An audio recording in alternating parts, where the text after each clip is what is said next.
لە دوانێکی بەڕێوەبەری حەج و عومرەی هەرێم لەسەر دابەزینی نرخی عومرە بۆ 720 دلار نیگەرانی کۆمپانیەکانی حەج و عومرەی لێکەوتۆتەوە و دەڵێن ئەم بابەتە دوورە لە ڕاستیەوە. ئامادەژنی نرخەکانیان دابەزێنن بۆ 720 دلار، تەنها 50 دلار نرخەکە دابەزێنراوە، ئەویش بەهۆی پشوەکانەوەیە. یەکەم بە 720 دلار ئێمە نەخێر لە ئێستادا ناتوانانی خۆی نرخی تیارە، نرخی بەرنامەج، نرخی خزمەت گوزاری ئەمە شتێک نێتەوە بتوانانی هەنگاوی بۆبنی لە دەسەڵاتی ئێمەیە بێ نرخەکان لە چی دابەزێ تۆش ئەتوانی دایبەزێنی. یەکەم لە نرخی تیارە دابەزێ، دووهەم لە نرخی بەرنامەجی شەریکاتی سعودی دابەزێ، ئەو کاتە کاریگەری هەیە بۆ سەر ئێرش ئەوانەمان هیچ نەبینیە دابەزێ. تەنها لە ئێستادا 50 دلارەکەیەکە لە 950 بۆ بە 900 دلار. تا ئێستا وەکو شتێکی فەرمی هیچ شتێکی فەرمی نەگەیشتووە بە کۆمپانیەکان، بەڵام یعنی کۆمەڵێک ئەگەر هەیە لەوەی کە کۆمپانیایەک نرخێک دابەزێنێ، ینی ڕەنگە بۆ نمونە کۆمپانیایەک هەبێت فڕۆکەی هەبێت فڕۆکەی حجز کردبێ، بەڵام ئێستا فڕۆکەی بۆ پڕ نابێتەوە، ناچارە نرخ دابەزێنێت، یعنی نرخ دابەزێنێ بۆی هیچ تارەکەی نەفوتێت.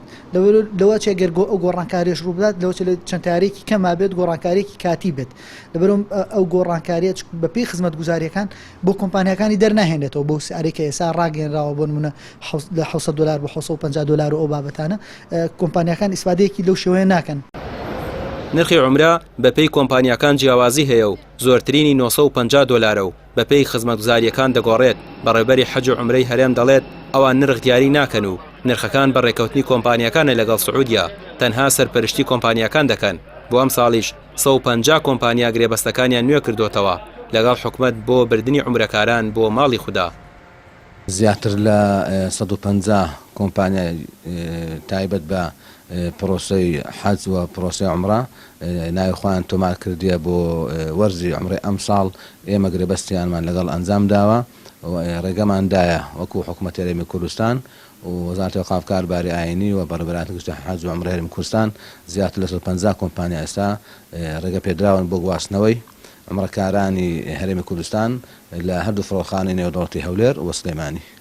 ئێستا بەشێک لە هاوڵاتیانی هەرێم و ناوچەکانی خواروی عێراق لەبەر گرانی نرخی عومرە پەنا بۆ ڕێگای وشکانی دەبن، لەبەر ئەوەی نرخەکەی هەرزانتر دەکەوێت. وەکو فڕۆکە لە ناوچەکانی خواروی عێراقەوە سەفەری عومرە بە ڕێگەی وشکانی دەکەن، بەڵام کۆمپانیەکانی هەرێم دەڵێن لەبەر مەترسی ڕێگەوبانەکان و بوونی گروپە توندڕەوەکان ئامادەنین گیانی هاوڵاتیان بخەنە مەترسی و بە ڕێگەی وشکانی عومرە ئەنجام بدەن.